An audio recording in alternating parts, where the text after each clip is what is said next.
자, 6페이지. 선생님 지난번에 얘기했지만 글을 읽는다라고 하는 건 일단 기본적으로 이해하고 읽는 게 기본이 되어야 합니다. 그러니까 여기에 있는 내용이 내 눈에 들어와가지고 내가 무언가가 외워지고 그 외워진 걸 바탕으로 문제를 푸는데 아 맞아 이거였어 기억이 나는 그런 개념이 아니라 글을 읽고 이해를 한 걸 바탕으로 내가 머릿속에 재구성을 하여서 어떠한 내용이 문제로 들어왔을 때 그거를 바로바로 적용해서 읽고 이해한 내용을 바탕으로 해결할 수 있는 이 능력들을 키우는 게 일단은 독해의 기본 원칙입니다. 지금 여러분들이 전에도 얘기했지만 뭐 당장 수능 칠 거 아니고 막 그렇기 때문에 뭐 어떻게 해서든 시간을 줄이고 막 이런 게 중요한 게 아니라 하나하나라도 꼼꼼하게 그래서 읽으면서 내가 이해 또는 해명이 안 되는 구절이 있다면 그냥 넘어가지 말라고 했습니다. 맞죠? 끝까지 이해가 될 수 있게 보는 거야. 자 그리고 내가 이 일반적인 사고의 흐름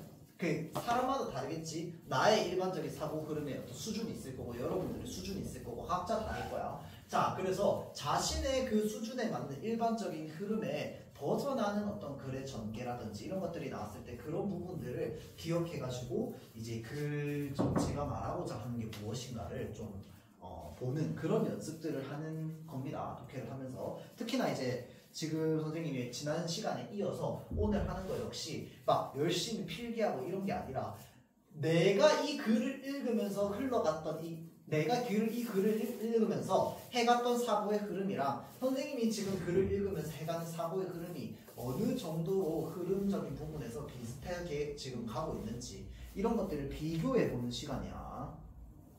자 볼게요. 민법에서 불법 행위는 가해자의 고의 또는 과실로 인한 위법 행위로 피해자에게 손해를 가하는 행위로 규정된대요. 자, 이때 고의는 자신의 행위가 타인에게 손해를 가할 것임을 알고도 의도적으로 실행한 것을 끊고 자, 고의라는 말을 모르는 사람 있습니까? 없죠. 우리 정도 수준에 됐을 때는. 자, 그러면 고의가 무엇인지는 알고 있습니다. 자, 그러면 과실은 무엇이냐 정확하게 자신의 행위가 타인에게 손해를 가할 것이라고 예상을 하지 못한 상태에서 실행한 것을 뭐라고 한다? 과실이라고 한다. 자, 그러니까 고의와 과실을 나누는 기준은 뭡니까? 자신의 행위가 상대방에게 손실을 입힐 거라는 걸 알고 하면 뭐다? 고의가 되는 거고 모르고 하면 과실이 되는 거야. 맞죠? 자, 지금 그 이야기를 하고 있는 겁니다. 자, 그래서 여기서 과실은 정상적으로 요구되는 의무인 주의 의무를 다하지 못한 것을 의미하며 정상적으로 요구된다는 것은 사회적인 통념상 보편 사람인 사회 평균인을 기준으로 한다는 것을 뜻한다. 자, 이거 혹시 이해가 안 됐다라고 하면은 안 됐는데 안 된 상태에서 다음 문장으로 넘어가지 마세요. 알겠죠? 자, 읽으면서 자, 이게 무슨 말이지? 라고 생각을 했을 때 자, 여기서 과실은 정상적으로 요구되는 의무래요. 의무인 주의 의무. 그러니까 여기서 말하는 주의 의무라는 건 사회 평균적인 사람이라면 누구든지 지켜낼 수 있는 의무를 주의 의무라고 하는 거야. 맞지? 자, 그래서 주의 의무를 다하지 못한 것을 의미하며 정상적으로 요구된다라고 하는 건 사회 통념상 보편적인 사회 평균, 그러니까 보편적인 사람들, 보편적인 평균에 있는 사람들이 이제 그 기준이 된다는 겁니다. 그러니까 예를 들자면 이렇게도 볼 수 있겠죠. 우리가 주의 의무라고 해서요. 예를 들어서 차를 운전한다고 칩시다. 차를 운전하는데요. 차를 운전하는데 전방을 바라보고 있는 건 전방 주시는 의무잖아. 맞죠? 자, 차를 운전하는 사람 입장에서 전방을 바라보고 있는 건 주시 의무입니다. 자, 그리고 아주 천천히 속도로 가고 있어. 천천히 속도로 가고 있는데 저 앞에 어떤 아이가 지나가고 있는 거야. 근데 아이도 천천히 지나가고 있어. 근데 나도 천천히 지나가고 있어. 그래서 내가 일반적인 사람의 평균으로서 보면은 충분히 먼 거리에서 브레이크를 밟아서 멈출 수 있어. 예를 들어서 시속 20km로 가는데 근데 시속 20km로 가면서 이 사람을 받아버렸어. 그러면 도대체 어느 정도의 이 사회 평균에서 이야기하는 평균치에 못 미치기 때문에 그것을 부딪혔을까를 계산을 하는 거야. 무슨 말인지 알겠지? 그래서 일반적인 사람이라면 이거는 브레이크를 안 밟을 수가 없어 라고 하는 주의 의무를 만약에 위반했다면 그거는 과실에 속한다 아니다? 아니라는 거야. 무슨 말인지 알겠지? 자, 그래서 일반적인 주의 의무는 지켜야 하는 거야. 즉 일반적인 개인의 능력이나 사정 등을 고려하지 않는다라는 것이다. 자, 그리고 손해는 불법 행위 전후에 따른 피해자의 이익 상태의 차이를 의미한다. 자, 손해라고 하는 건 여기에서 지금 뭐라고 정의 내리고 있어요? 불법 행위 전후에 따른 피해자의 이익 상태의 차이를 의미한다 라고 되어 있습니다. 자, 그 말은 사실은 우리가 보통 흔히 손해라고 하면은 손해는 뭘 말하는 거야? 저 사람이 나한테 실제로 뭐 재산상으로 얼마나 잃게 만들었는지 이런 걸 말하는 게 보통이 우리가 일반적인 상황에서의 손해잖아, 그쵸? 자, 그런데 여기에서는 손해라고 하는 개념을 딱 정의시켜줬죠. 뭡니까? 이익 상태의 차이를 뭐라고 한다? 손해다. 자, 그 말은 무슨 말이냐면요. 예를 들어서 내가 평균에 100의 이익이 있다고 칩시다. 그러니까 내가 매달 100의 이익이 있어. 그런데 어떤 사람으로 인해서 그 다음 달에 내가 얻게 될 이익이 20밖에 안 돼. 그러면 이 사람은 이익 자체는 얻었지만 얼마만큼의 손해야? 80만큼의 손해잖아. 맞죠? 그래서 이익을 얻었으나 손해이기 때문에 손해라고 하는 개념을 어떻게 정의 내려줬다? 피해자의 불법행위 전후에 따른 이익 상태의 차이를 지금 이제 손해다라고 정의를 내려준 겁니다. 자, 그래서 우리나라는 민법에서 피해자가 입은 손해는 가해자가 배상하도록 규정하고 있대요. 자, 이는 그 손해가 가해자의 불법 행위에 의한 것이므로 원래 상태에 가장 가까운 상태로 회복시켜야 한다. 고 본 것이다 라고 되어 있습니다. 근데 사실은 뭐 우리가 피해자가 있을 때 가해자가 그 손해배상해줘야 되는 건 일반적으로 생각하는 우리의 어떤 상식선이잖아, 그쵸? 자, 그러면 이게 특별한 글의 내용은 아닙니다. 자, 이러한 점에서 일반적으로 법적 정의가 구현된 것으로 받아들여져. 자, 법적 정의가 구현된 게 어떤 거? 원래 상태에 가장 가까운 상태로 피해자의 재정 상태를 회복시켜주는 것이 뭐다? 법적 정의가 구현된 것으로 본대요.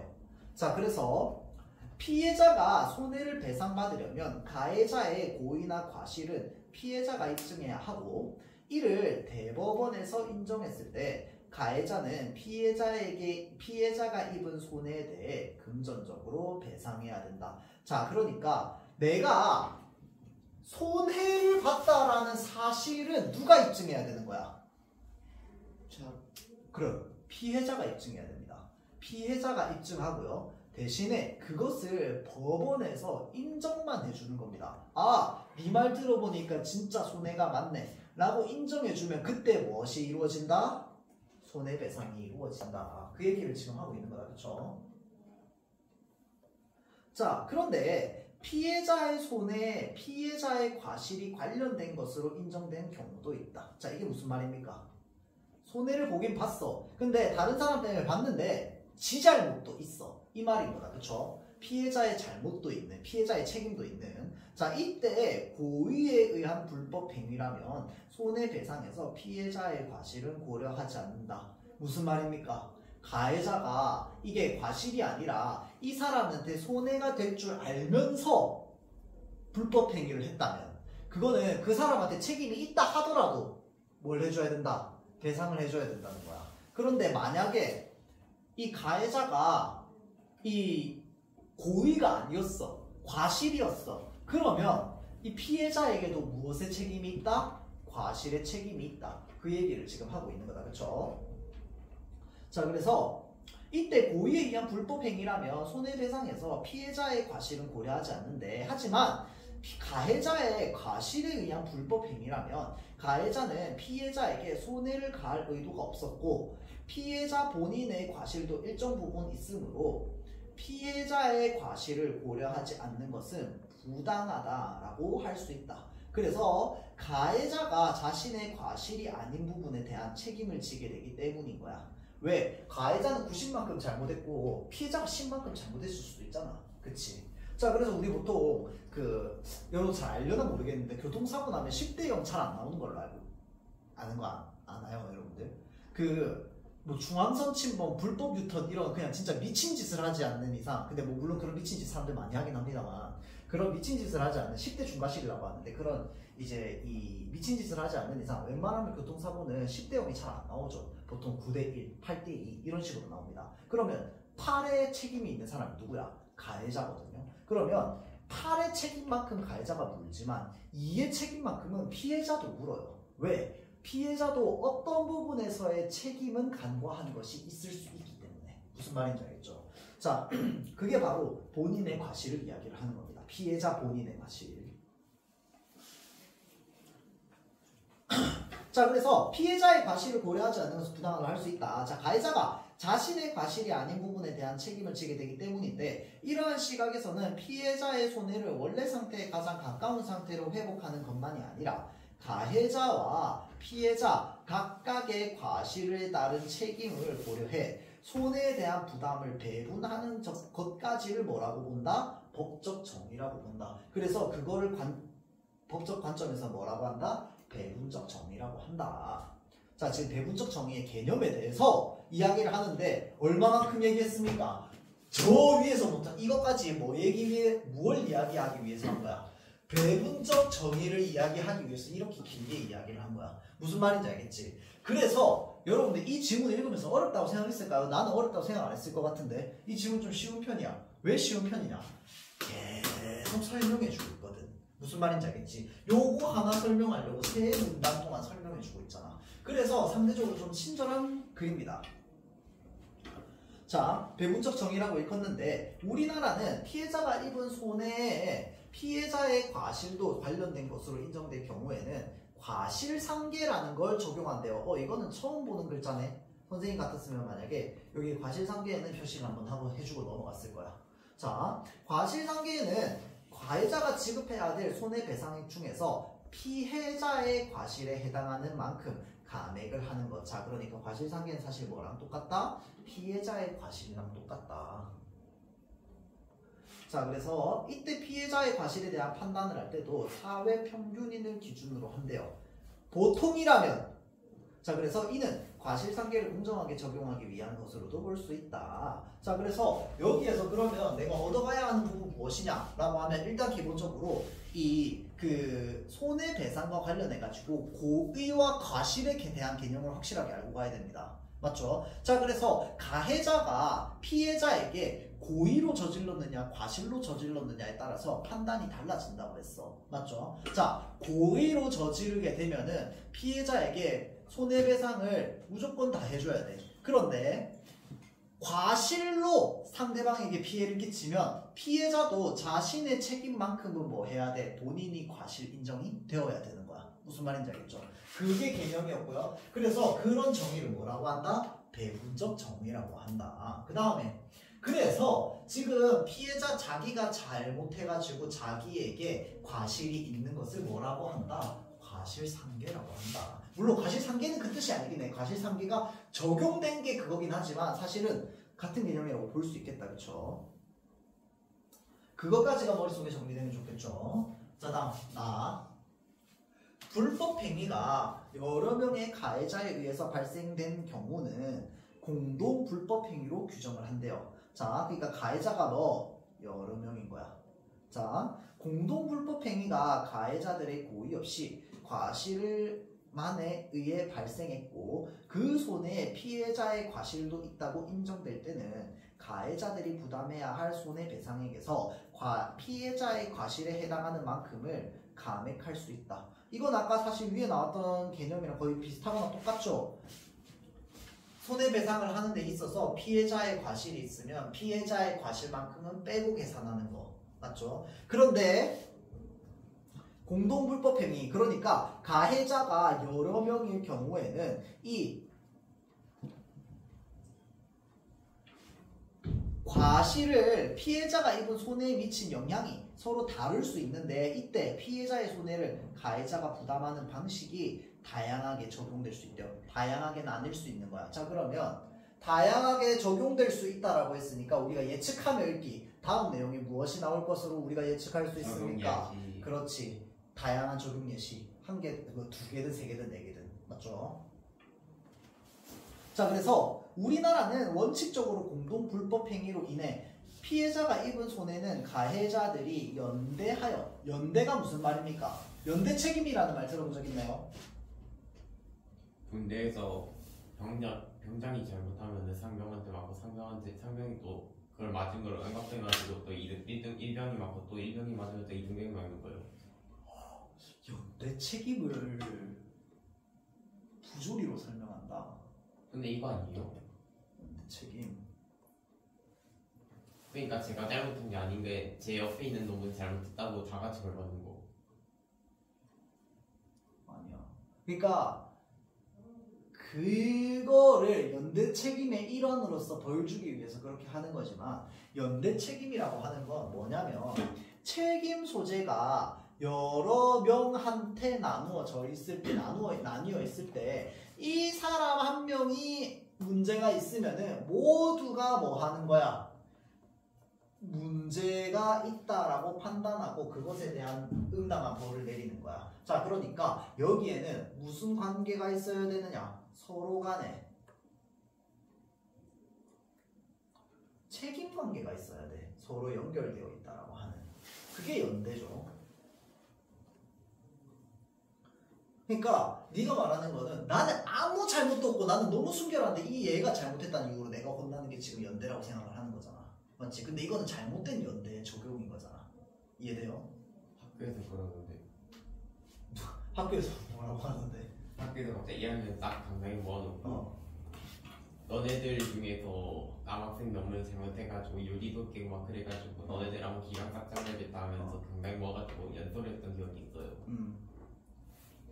그것이 이제 그 연대 책임이라고 하는 어떤 이제 이 책임 소재, 그러니까 이 뭐라 해야 되지? 관계 설정이 불분명한데 연대했다고 믿고 하는 것이 무슨 말인지 알아? 그러니까 연대했는지 안 했는지 사실 모르잖아. 맞죠? 연대 관계를 밝혀야 되는데 지금 여기에서 법적으로 하는 거잖아. 그쵸? 여기에서 법적이라고 하는 건 이 사람들이 서로 연대 관계에 있다라는 게 밝혀져야지 연대 책임을 물 수 있는 거야. 맞죠? 근데 너네들이 그렇게 연대 책임을 받은 거는 뭐냐? 그냥 연대했다고 판단한 거야. 무슨 말인지 이해해요? 실제로 안 했지만 판단 당한 거야. 연대했다고. 왜냐하면 범인은 찾을 수 없기 때문에. 무슨 말인지 알겠죠? 자, 그래서 여기서 연대한다라고 하는 건 일단 기본적으로 그래서 그런 증거가 있어야죠. 서로 연결되어 있다라고 하는. 어쨌건 근데 그게 있으면 뭘 해줘야 된다. 그게 중요한 게 아니라 배상해줘야 된다는 거야. 그러니까 가해자들이 여러 명이야. 자, 그런데 이 가해자들이 여러 명이고 뭐 소수의 사람에게 어떤 이제 피해를 끼쳤다라고 했을 때 이 피해를 끼친 만큼을 다 뭐 해줘야 된다. 각자가 서로 연대해서 뭐 해줘야 되는 거야. 이 손해난 부분들을 최대한 다 없게 만들어줘야 되는 거야. 맞죠? 그게 뭡니까? 손해배상이겠지. 자, 그래서 지금 여기에 그 개념이 나옵니다. 여기서 연대하여 배상한다는 것은 설명 나와요. 손해배상액 전체를 가해자들이 함께 책임지는 방식을 의미한대요. 자, 손해배상액 전체를 가해자들이 책임진다라고 했으니까 피해자들 입장에서 피해본 내용을 다 돌려받을 수 있게 되는 거겠다. 그치? 자, 그런데 이는 과실이 경미한 가해자라도 본인 외에 다른 가해자에게 경제적 능력이 없다면 단독으로 손해배상액 전체를 책임져야 할 수도 있다라는 의미이다. 이게 무슨 말일까요? 민규야. 저 뭔 말인지 알겠어요. 뭐예요? 예를 들어서 범인 3명인데 3명이 같이 합동해가지고 사기를 쳤어요. 1,000만 원을 사기 쳤는데 나는 그래도 경제적 능력이 있는데 둘은 경제적 능력 없이 그냥 바보 멍청이어가지고 돈도 못 벌어가지고 내가 대신 1,000만 원 싹 다 내려주는 거 아니에요? 그렇죠. 맞습니다. 가해자가 여러 명인데요. 4명이야. 다 같이 갚아야 될 돈이 100만 원이라고 칩시다. 얘네들이 셋 다 경제적 능력이 없는 거야.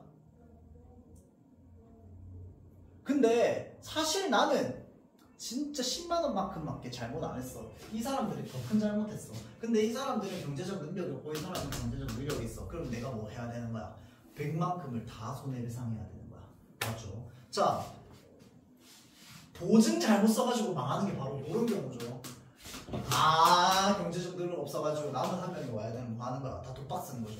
맞죠? 자, 그래서 여하튼 이제 이러한 불상사가 생길 수도 있다라는 겁니다. 그러니까 피해자 입장에서는 내가 피해받은 모든 금액을 다 돌려받아서 좋지만 가해자 입장에서는 자신이 잘못한 거 이상으로 손해배상을 해야 될 처지에 놓일 수도 있다라는 거야. 왜? 가해자들이 서로 연대관계에 있다라는 게 밝혀지는. 무슨 말인지 알겠죠? 자, 그래서 대신 피해자의 입장에서는 자신이 입은 손해를 원래의 상태에 가장 가까운 상태로 회복할 가능성이 있다는 장점이 있습니다. 자, 이 방식에 따르면 손해배상액은 가해자 각각이 피해자가 입은 손해에 영향을 미친 정도에 관계없이 가해자들이 공동으로 책임을 진대요. 자, 예를 들어 피해자 갑이 가해자 을과 병의 공동 불법 행위로 100만 원의 손해를 입혔을 때 갑, 을, 병의 과실이 각각 10, 30, 60만큼 인정되면 을과 병은 갑의 전체 손해 중에서 10만큼 감액된 금액을 공동으로 배상하여야 한다라고 되어 있습니다. 자, 이때 법원에서는 과실의 비율만 판단하고 실제 배상할 금액을 지정해 주지는 않기 때문에 을과 병은 법원이 판단한 과실의 비율을 기준 삼아 각자가 배상할 금액을 뭐 하는 거야? 합의하는 거야. 자, 여기서도 우리 짚고 넘어가야겠네. 딱 여기까지 읽은 순간 내 머릿속에 판단이 들어야 돼. 실제로 문제로 나오진 않았지만 법원의 판단과 내가 손해배상할 금액이 다를 수 있다. 이거 혹시 머릿속에 바로 그려집니까? 네.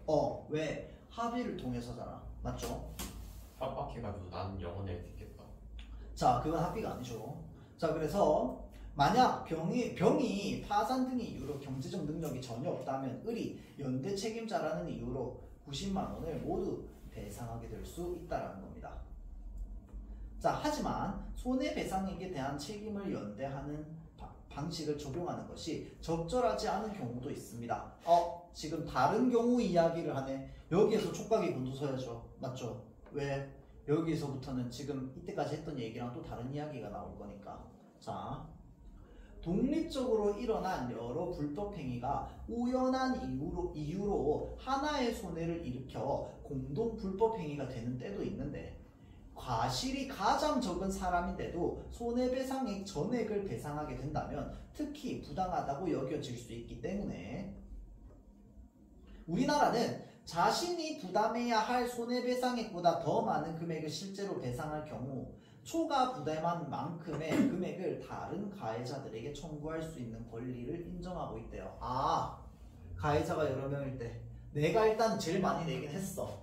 일단 내가 배상했어. 근데 내가 원래 해야 될 것보다 더 많이 했어. 그러면 그 더 많이 한 것만큼 어떻게 다른 가해자들한테 내가 요구할 수 있는 권리가 생긴다는 거야. 맞죠? 자, 하지만 청구를 받은 가해자가 경제적 능력이 전혀 없으면 청구한 금액을 돌려받기 어려울 수도 있다. 근데 사실은 그런 권리를 인정해도 내가 제일 많이 냈다는 뜻은 다른 애들보다 내가 경제적 여력이 더 있다는 뜻이니까 어찌 보면 못 돌려받는 가능성이 더 높겠죠. 자, 그래서 이를 고려해서 예외적으로 연대배상 방식이 아닌 가해자가 자신의 과실만큼만 개별적으로 배상하게 하는 방식을 취하기도 한대요. 자, 이 방식은 가해자들 사이에 공모행위가 없다는 것을 전제로, 이게 첫 번째 조건이겠네. 전제로 손해배상액이 거액이고, 자, 가해자 각각의 과실이 손해에 미친 영향과 차이를 비교적 명확하게 비교할 수 있는 경우에 법원의 판단으로 적용될 수 있대요. 자, 이 방식에 따르면 법원이 피해자의 과실과 가해자 각자의 과실을 개별적으로 비교해 가해자가 실제 배상할 금액을 지정하고, 자, 예를 들어 법원이 피해자와 가해자 1의 과실 비율을 1대1, 자, 피해자와 가해자 1의 과실 비율을 1대1, 피해자와 가해자 2의 과실 비율을 1대3이라고 판단해 가해자 1, 2의 각각의 실제 배상 금액을 지정할 수 있다라는 거야. 각각 다르게. 무슨 말인지 알겠죠? 자, 그런데 이 방식에 따를 경우 피해자 입장에서는 가해자 각각에게 손해배상을 청구해야 한다라는 어려움이 존재한대요. 하지만 자신의 과실에 대한 책임만 부담하면 된다는 점에서 이것이 가해자에게는 정당한 방식으로 여겨질 수 있다라고 되어 있다. 그쵸? 자, 17번 볼게요. 17번 문제 넘으세요. 17번 문제 정답 몇 번입니까? 4? 5번. 정빈아. 오케이. 자, 볼게요. 자, 윗그는 내용과 일치하지 않는 것은, 자, 1번부터 볼게요. 민법에서는 불법 행위 전후에 따른 피해자의 이익 상태의 차이를 손해라고 한다. 이거 아까 선생님이 강조 한번 했다. 그쵸? 왜? 손해라고 하는 건 우리가 일반적으로 알고 있는 개념인데, 이 글에서는 손해라고 하는 개념을 우리가 평소에 알고 있는 개념이랑 조금 다르게 설명했어. 그쵸? 자, 그렇게 내가 일반적으로 평소에 알고 있는 개념과 다르게 정의한 그 무언가는 내가 머릿속에 넣어두던가 또는 넣어두지 못한다면 보자마자 이거 글의 어느 부분에 있었는지를 바로 찾을 수 있을 정도의 글의 어떤 구조를 파악은 하고 있어야 됩니다. 그래야지 이런 것들을 좀 원활하고 수월하게 해결할 수 있겠죠. 자, 그래서 어쨌건 맞습니다. 자, 다음 두 번째, 민법에서는 피해자가 손해를 배상받으려면 가해자의 고의나 과실은 법원이 입증하도록 규정하고 있다. 자, 앞에 넘어가 볼게요.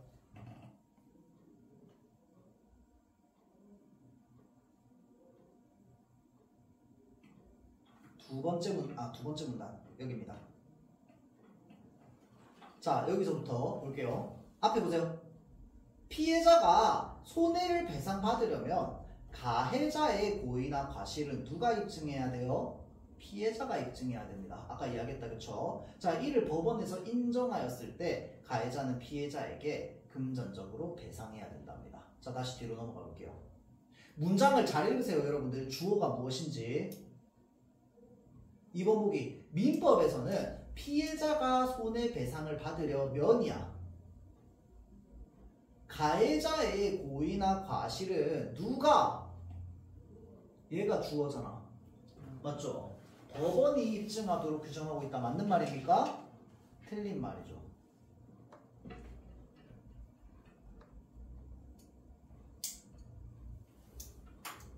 자, 다음 볼게요. 4번 보기. 공동 불법행위 중에 독립적으로 일어난 여러 불법행위가 우연한 이유로 하나의 손해를 일으켜 발생하는 경우가 있다. 자, 요거는요, 글을 앞 내용이랑 뒷 내용을 다 알고 있어야 됩니다. 자, 왜 그러냐? 자, 공동 불법행위는 어디에 나왔느냐? 여기 제일 처음에 나왔습니다. 공동 불법행위. 맞죠? 자, 공동 불법행위는 여기 제일 앞부분에 나왔는데, 자, 방금 아까 이제 나왔던 그 이제 개별적인 사건들이 하나의 손해를 만들어내는 경우가 지금 여기 있습니다.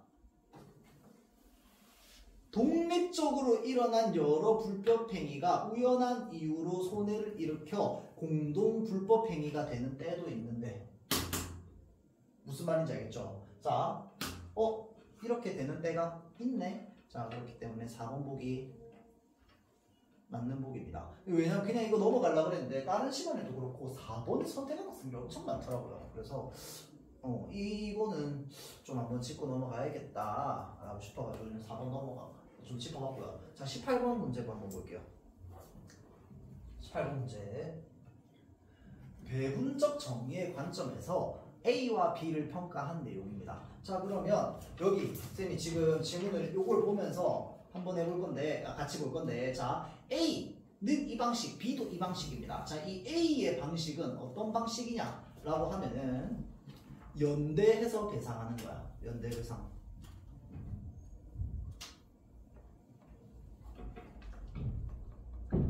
자, B 방식은 뭐냐? 쉽게 얘기하자면 이제 과실 비율을 따져가지고 과실 정도 또는 과실 비율을 따져가지고 본인이 가지고 있는 이 과실적 책임만큼만 보상하는 겁니다. 맞죠? 자, 그래서 마지막으로 나왔던 이제 개념이 요 B의 개념이었죠. 볼게요. 자, 보기 잘 보세요. 배분적 정의의 관점에서야. 배분적 정의의 관점에서 과실 여부를 판단할 때 사회 평균인을 기준으로 한다는 점에서 A를 B보다 정당한 것으로 평가하겠군. 자,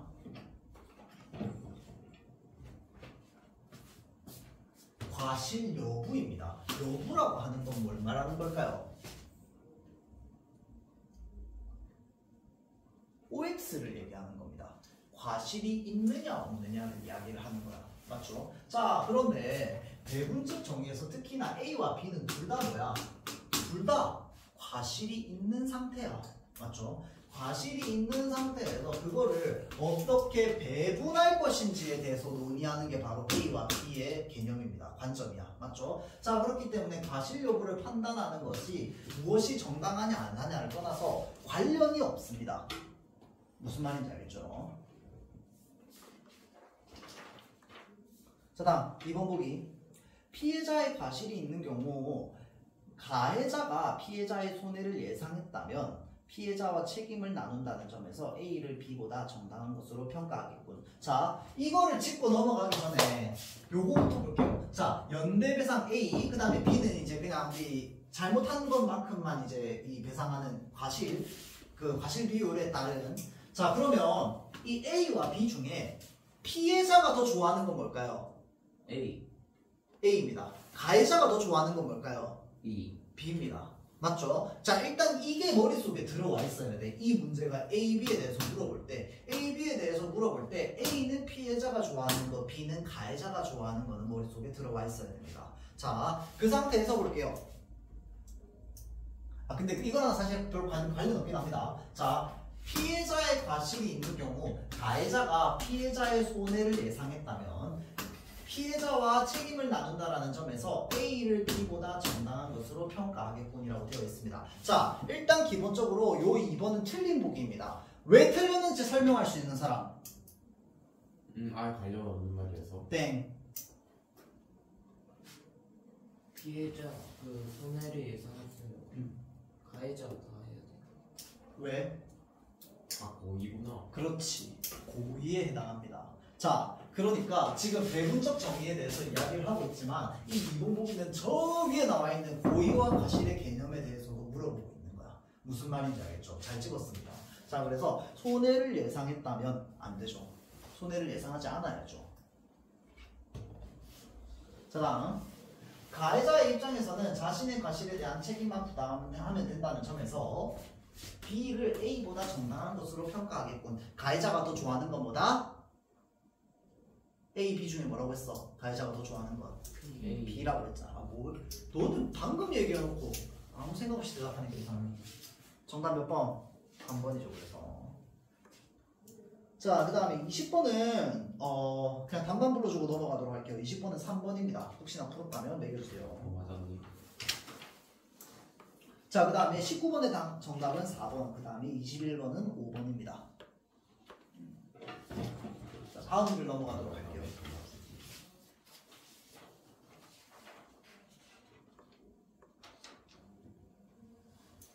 자, 또 이 글에서 나오는 개념적인 어떤 부분이나 이런 것들을 하나하나 받아들이면서 또 한번 읽어보도록 할게요. 곱씹으면서 읽어보는 거야. 도덕심리학의 중심축을 형성해온 홀버그의 인지발달 이론에서는 도덕적 이해를 지식구조, 즉 인지의 발달에 의한 것으로 보고 도덕적 이해가 자동적으로 도덕적 행동을 이끌 것이라고 생각을 했대요. 자, 홀버그 도덕적 이해, 도덕적 행동. 홀버그는 이 도덕적 이해가 도덕적 행동을 이끌 것이라고 자동적으로 생각했대요. 그런데 과연 도덕적 이해가 도덕적 행동을 보장할 수 있을까? 라고 의문형으로 얘기했으니까 당연히 뒤에는 이것에 반대되는 내용이 나오겠죠. 그렇지 않다고 생각할 수 있다.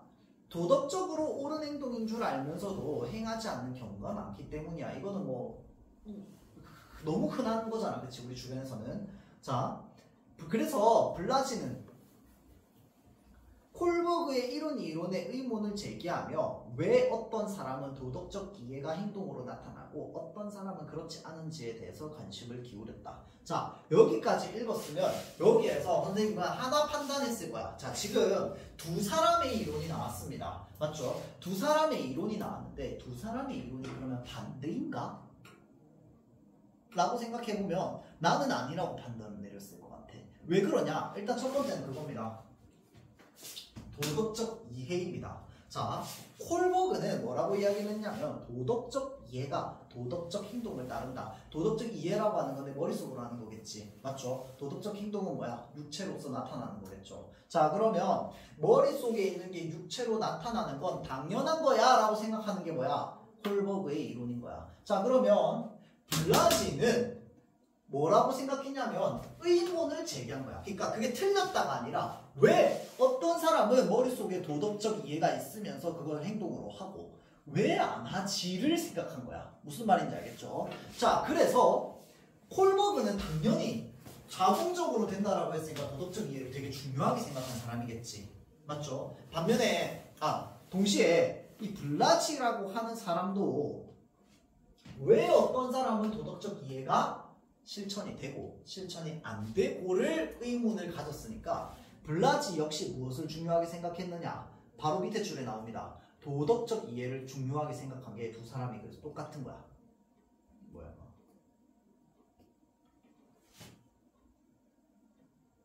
없어졌다.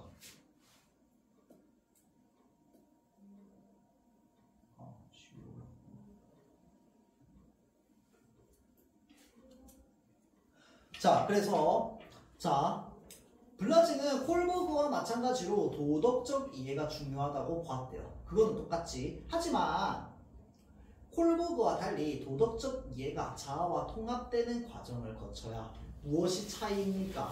자아와 통합되는 과정.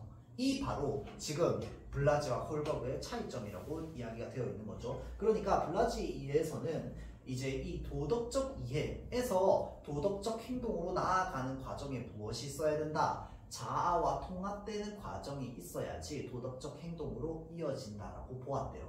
자, 그래서 그는 이 과정에서 나타나는 자아의 능동적 역할을 강조하며 도덕적 행동을 이끌기 위한 도덕적 자아 모델을 제시하였다. 자, 끊어볼게요. 왜 자아의 능동적 역할을 그러면 강조했는데? 이건 당연한 얘기야.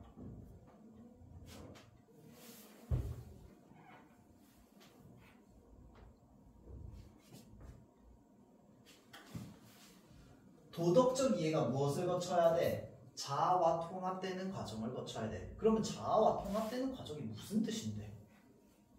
모르겠잖아. 그쵸? 자, 거쳐야 도덕적 행동으로 이어진다. 자, 그러니까 도덕적 이해가 이것을 거쳐야지만 행동으로 이어질 수 있어. 그러면 거치지 않으면 행동으로 이어져? 안 이어져? 이어지지 않아. 자, 그는 이 과정에서 무엇을? 자아의 능동적 역할을 강조했대요.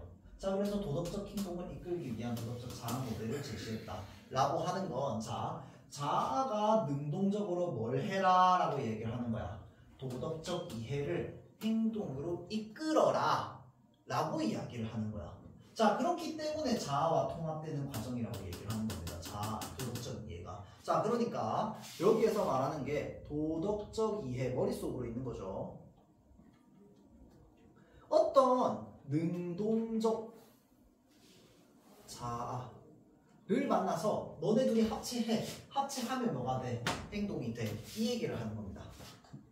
자, 그래서 도덕적 자아 모델은 도덕적 이해로부터 도덕적 행동으로 이어지는 과정에 초점을 맞춘 모델이다. 아까 했던 말 그대로 지금 반복하고 있네. 맞죠? 이 모델에서는 도덕적 행동을 이끄는 데 있어서 자아가 핵심적인 역할, 이것도 다 똑같은 얘기야. 왜? 능동적 역할이나 핵심적 역할이나 똑같은 말이잖아. 왜? 능동적으로 행동하는데 어떻게 핵심이 안 돼? 맞죠? 자, 그래서 핵심적 역할을 한다고 보았다. 자, 기존의 학자들이 자아가 무엇인지에 대한 개념적 정의에 관심을 두었다면 블라지는 전체로서의 자아를 능동적으로 구성하는 방식으로 자아를 설명하는 것이 보다 적절하다라고 보았다. 자, 자아는 고정불변의 상태가 아니라 구성 방식에 따라 달리 나타날 수 있는데 개인마다 다른 자아 구성 방식에 따라서 자아의 여러 특징들을 중심적인 것, 주변적인 것으로 위계가 정해진다 라고 보았대요. 자, 지금 여기까지 끊고 이게 만약에 이해가 안 됐다면 다시 한번 살펴봐야 됩니다. 자, 살펴볼게요. 자, 도덕적 자아 모델은 도덕적 이해로부터 도덕적 행동으로 이어지는 과정에 초점을 맞춘 모델이다 라고 하는 건 이미 여기서 이야기를 했습니다. 자아라는 것이 무엇을 만나야 도덕적 이해를 만나서 자아가 통합하는 과정에서 뭘로 바뀐다? 도덕적 행동으로 바뀐다 라고 이야기를 한 겁니다. 그거를 뭐라고? 도덕적 자아 모델이라고 표현을 한 거야. 자, 그렇기 때문에 당연히 과정에 초점을 맞춘 겁니다. 맞죠? 자, 그래서 이 모델에서는 도덕적 행동을 이끄는 데 있어서 자아가 핵심적인 역할을 한다고 봤다. 앞에서 능동적 역할을 강조했으니까 당연히 핵심적인 역할을 해야죠. 자, 기존의 학자들이 자아가 무엇인지 막 이제 자아란 무엇이다 라고 개념적으로 설명하려고 정의를 내리려고 했다면 블라지는 그게 아니라 전체로서의 자아를 능동적으로 구성하는 방식으로 자아를 설명하는 것이 적절하다고 봤대요. 자, 그러니까 자아를 정의 내리는 게 아니라 뭐 하는 게 적절하다? 구성하는 게 적절하다. 근데 그럼 뭘로 구성해? 그건 안 나왔습니다 아직. 맞죠? 자, 다음으로 볼게요. 자, 그래서 자아는 어디냐? 고정불변의 상태가 아니라 그래서 지금 이렇게 얘기하는 거야. 구성 방식에 따라서 달리 나타난다고. 그러니까 어떤 자아는요 1 더하기 3이 자아인 사람도 있고요, 어떤 자아는 2 더하기 3이 자아인 사람도 있을 거고, 또는 어떠한 자아는 3 더하기 4가 자아인 사람도 있을 거 아니야. 지금 그 이야기 하는 거죠. 구성 방식이 다르다고 하는 건. 근데 구성 방식이 그 구성 요소가 뭔지는 몰라. 왜? 그래서 얘기를 안 해줬거든. 그냥 구성 방식에 따라서 뭐가 달라진다? 자아가 달라진다라는 것만 얘기해 주는 겁니다. 지금 아직까지는. 맞죠? 자, 그래서 그것이 중심적인 것과 주변적인 것 등으로 위계가 정해진대요. 순서가 정해진대요. 그러니까 이 자아 안에는 중요한 것과 덜 중요한 것을 나누는 위계라는 게 있나 봐. 순서라는 게 있나 봅니다. 맞죠? 자, 거기까지만 지금 이해할 수 있는 거야. 여기까지 읽었을 때. 자, 예를 들어 어떤 사람은 자아를 구성하는데 친절이나 우정을 경쟁보다 더 중심적 위치에, 어떤 사람은 주변적 위치에 놓을 수도 있다 라고 하는 게 뭐야? 중심적 위치가 상대적으로 위계가 더 높은 거겠지. 맞죠? 자, 그 다음에 주변적 위치에 있는 게 상대적으로 위계가 더 낮은 거겠죠. 자, 그러니까 위계에 따라서 사람이 각자 자기 자아를 구성하는데 차이가 생긴다. 이 말을 지금 예시로서 하고 있는 겁니다. 맞죠? 자, 그래서 인간은 선천적인 기질에 따라 살아가는 수동적인 존재가 아니라는 점을 강조했다. 자, 태어날 때 막 정해지는 이런 게 아니라 뭐야? 사람들이 무엇을 더 중요하게 생각하는지에 따라서 자신의 자아가 구성된다 라고 봤던 겁니다. 맞죠? 자, 그래서 도덕적 자아 모델에서는 도덕적 이해가 도덕적 행동으로 나타날 수 있게 하는 심리적 요소로 도덕적 정체성, 도덕적 책임감, 자아 일관성을 강조하고 있는데, 이들은 자아 모델의 3가지 핵심 구성 요소라고 볼 수 있대요. 자, 자아 모델. 아까 이야기했잖아. 자아는 무언가로 구성이 된다며. 구성 요소 이제 얘기는 나오네. 자, 구성됐는데 무엇이 구성 요소인지는 얘기 안 해줬잖아. 맞죠? 구성 요소가 그래서 뭐래? 도덕적 정체성, 도덕적 책임감, 자아 일관성이래요. 자, 이거를 통해서 자아 모델을 구성한대요. 자, 도덕적 정체성은 도덕적 이해의 바탕을 두고 있어서 해야 할 행동의 방향을 일러준다. 자, 우리가 정체성이라는 말에서 좀 이미 느껴집니다.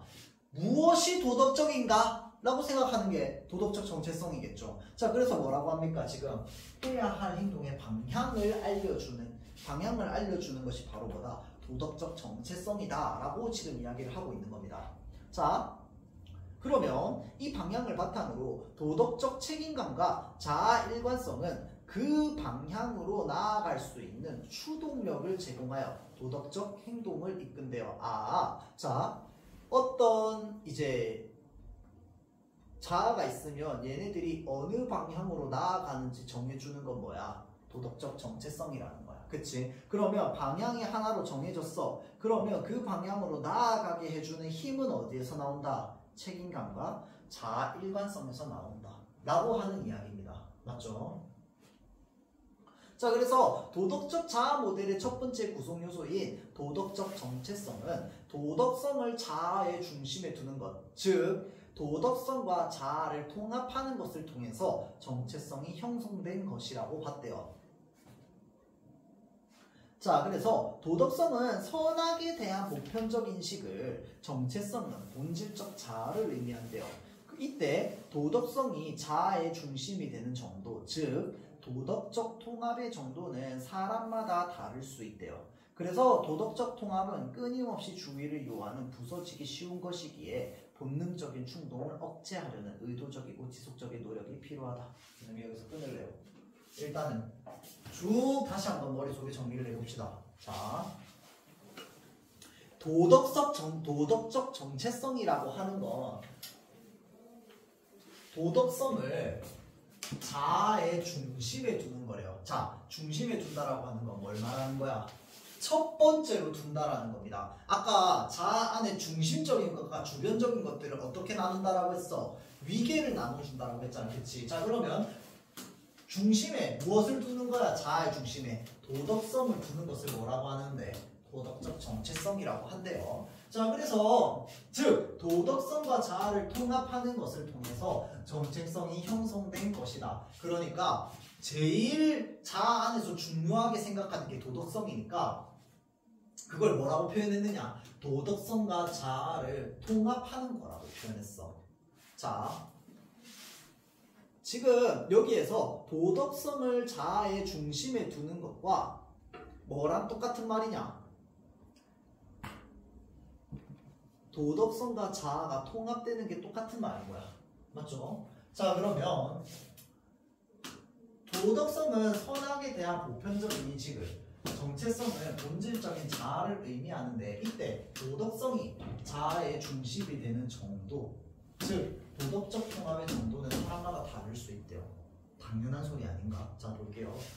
어떤 자아가 있어. 어떤 자아가 있으면 너의 자아, 나의 자아 다르잖아. 근데 우리 둘 다 도덕적 정체성은 가지고 있어. 그러면 우리 자아 안에 일단 기본적으로 도덕성이라고 하는 게 중심적 의미인 것까지는 똑같아. 근데 나는 요만큼일 수도 있고 너는 요만큼일 수도 있잖아. 맞지? 자, 그렇기 때문에 사람마다 다른 건 당연한 거야. 사람마다 도덕성을 다 똑같이 수치로 재단해서 똑같이 만들 수는 없기 때문에. 자, 그래서 도덕적 통합은 끊임없이 주의를 요하는 부서지기 쉬운 것이래요. 그래서 본능적인 충동을 억제하려는 의도적이고 지속적인 노력이 필요하다. 자, 자아 안에 도덕을 중심적인 것으로 놓고, 그래서 이 자아와 도덕성이라고 하는 걸 통합하는 게 뭐라고 했어요? 도덕적 정체성이라고 했습니다. 자, 그러면 이 도덕적 정체성을 가지는 건 뭐랑 똑같으냐? 본능적인 충동을 억제하는 것과 똑같습니다. 이거 혹시 이해되나요? 자, 도덕성을 자아의 중심에 둔다 라고 하는 게 뭐랑 똑같은 말이라고 했어? 도덕성과 자아가 통합되는 거라고 했습니다. 자, 그러면 도덕성과 자아가 통합되는 건 여기에서 본능적인 충동을 억제하려는 의도적인 노력이 필요하다며. 뭘 하기 위해서는? 도덕성을 계속 유지하기 위해서는. 맞죠? 자, 그러니까 본능적인 충동을 계속 억제하는 건 도덕성을 내 자아의 가장 중심에 두는 것과 똑같은 말로 보는 거야. 이해됩니까? 자, 그래서 이렇게 해서 자, 블라지는 도덕성을 자아의 중심에 두는 사람일수록 자신의 도덕적 이상에 부합하는 삶을 추구하며 이건 뭐 당연한 소리겠지. 맞죠? 제일 중요한 가치로서 도덕성을 생각하는데 그 도덕적 이상에 부합하지 않은 삶을 살면 그게 앞뒤가 다 안 맞는 거 아닙니까? 맞죠? 자, 추구하며 도덕적 이해를 행동으로 옮길 가능성이 크다. 이것도 당연한 얘기 아닙니까? 맞죠? 왜? 자아화한다며. 자아와 통합시킨다며. 그러면 당연히 행동으로 이어질 가능성이 높겠지. 맞죠? 자, 그래서 옮길 가능성이 높다고 보았대요. 자, 이러한 주장은 도덕적 이해가 도덕적 행동으로 나타나기 위해서 도덕성을 자아의 중심에 둘 수 있도록 해야 한다라는 것이래요. 자, 그러니까 결론적으로 무엇을 가장 중요하게 생각한다라는 겁니까? 도덕성을 자아의 중심에 둘 수 있도록 노력해야 된대. 왜 그러냐? 그렇게 해야지 도덕적 행동으로 나타날 가능성이 높다라는 거야. 맞죠? 자, 이때 도덕성을 자아의 중심에 두려면 도덕적 이해뿐만 아니라 도덕적인 사람이 되는 것에 대한 무엇도 필요하다? 관심도 필요하대요. 자, 지금 첫 번째 요소 이제 끝났습니다. 자, 다음 두 번째 구성 요소인 도덕적 책임감은 어떤 행동이 도덕적으로 옳은지에 대한 판단과 더불어서 그런 행동을 할 도덕적 의무가 있다는 것을 깨닫게 되는 걸 뭐라고 한다? 책임감이라고 한대요. 자, 무엇을 깨닫는 거? 의무가 있다는 걸 깨닫는 거. 자, 그래서 도덕적 책임감은 도덕성이 자아와 통합된 결과로 나타나는데, 자, 도덕성이 자아와 통합된 결과로 나타나는데 도덕적 책임감은 반드시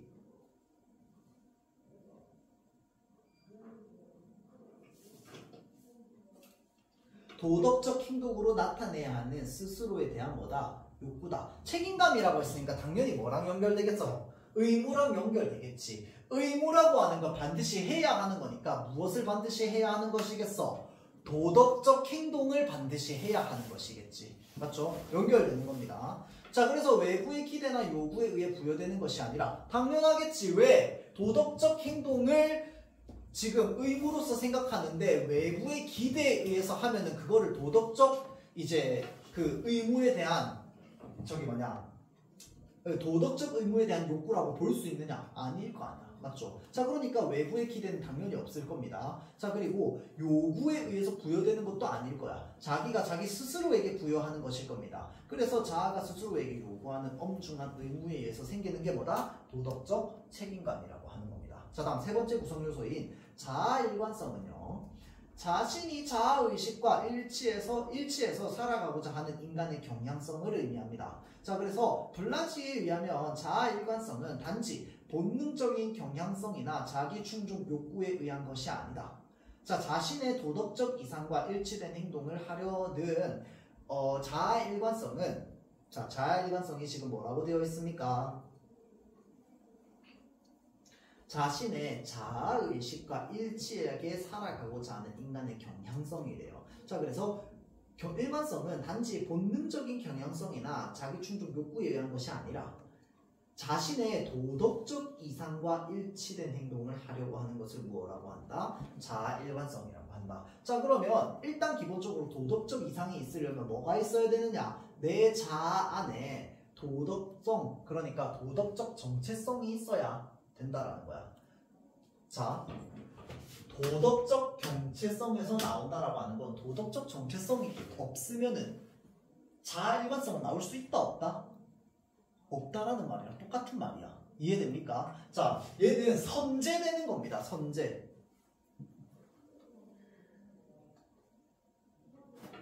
왜? 도덕적 정체성에서 나온다라고 했으니까 도덕적 정체성이 없으면 자아일관성도 생길 수 없는 거야. 맞죠? 자, 도덕적 책임감으로부터 도덕적 행동으로의 전환은 자아일관성에 의해서 뒷받침된다. 아, 도덕적 행동으로 전환되기 위해서 무엇이 필요한데? 자아일관성이 필요하네. 그러니까 자동차로 따지면 기름의 역할을 하는 게 바로 이거겠네. 맞죠? 자, 자신의 판단에 따라 행동하지 않는 것이 자아의 균열을 의미하기 때문이래요. 자, 이게 무슨 말이냐? 도덕적으로 하는데 어떤 사람이 도덕적으로 행동했어. 그런데 그 행동이 자신의 판단에 따라 한 게 아니야. 그러면 여기에서 말하는 자아일관성이 충족된다는 거야? 안 된다라는 거야. 그러니까 다른 사람의 뜻이라든지 내 의지랑은 상관없이 도덕적으로 행동하는 건 자아일관성이 어긋난다라는 거야. 자아일관성이 있다라고 하는 건 뭔 말이냐? 자, 자신의 판단에 따라서 행동해야 행동해서 그 도덕성을 충족하는 것이 바로 자아 일관성이 있다라고 얘기하는 거야. 선생님 그게 왜 그렇게 결론이 나와요? 여기에 나와 있네. 자아 일관성에 의해서 뒷받침된다 하고 나서 자신의 판단에 따라 행동하지 않는 것이 자아의 균열을 의미하기 때문이다 라고 하는 걸 바꿔 얘기하면 뭐야? 자아 일관성에 따라서 도덕적인 행동을 하는 건 자아가 균열된 게 아닐 거 아니야. 맞죠? 자, 그러면 자아 일관성에 의해서 행동한 건 자신의 판단에 따라 행동했다 라는 말이야. 똑같은 말인 거야. 이해됩니까? 자, 그렇기 때문에 자신의 판단에 따라 행동한다 라고 하는 건 자아 일관성에 이제 부합한다 라는 의미입니다. 자, 그래서 자아의 여러 특징들 중에서 특히 선, 정의, 공평등과 같은 도덕적 범주를 자아의 중심에 둘 때 자신의 도덕적 정체성과 일치된 행동을 하고자 하는 자아 일관성은 도덕적 행동을 이끄는 추동력이 된다 라고 되어 있다. 그렇죠? 자, 근데 사실은 여기서 말하는 이런 가치들이 우리가 보통 흔히 얘기하는 도덕적인 것과 연관이 되는 거다. 그렇죠? 자, 그래서 지금 문제풀이는 안 하고 일단은 지문 분석 여기까지만 하고 마치도록 할게요. 자, 문제는 쌤이 답만 불러주겠습니다. 자, 2번, 22번에 2번. 자, 다음 23번에 3번, 24번에 5번. 자, 그 다음에 25번에 4번, 그리고 26번에 2번. 자, 이렇게 하고 일단은 정리 좀 하고 있으세요.